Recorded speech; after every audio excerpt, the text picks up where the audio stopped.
অনেক দিন থেকে শুনছি খেলা হবে খেলা হবে, আর এই খেলা যে সঙ্গলসির মাঠে হবে এটা আমাদের জানা ছিল না। আমরা কিন্তু খেলা দেখলাম,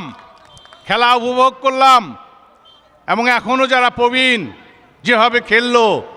যেভাবে হেড করলো, বল পাস করলো, আমার মনে হয়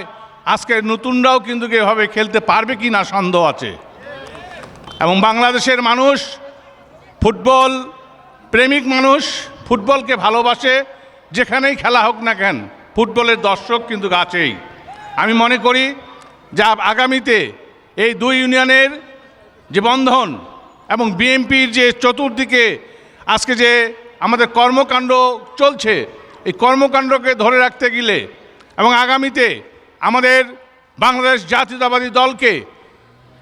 গণমানুষের মাঝে পরিচিতি লাভ করতে গেলে এবং আগামীতে আমাদের জাতীয়তাবাদী দলের বাংলাদেশের প্রতিটি মানুষকে তার ভোটের ব্যালটের মধ্য দিয়ে দেশকে বাংলাদেশ জাতীয়তাবাদী দলের এই সরকার গঠন করার জন্য যে আমাদের যে পরিশ্রম, দীর্ঘদিনের যে ত্যাগ তিতিক্ষা, আমরা মনে করি যে আজকে এই খেলাধুলার মধ্য দিয়ে আমাদের অপেক্ষা করে এবং সব কিছু অর্জন করে আগামীতে আমরা জাতীয়তাবাদী দলকে ইনশাল্লাহ ক্ষমতায় নিয়ে আসব।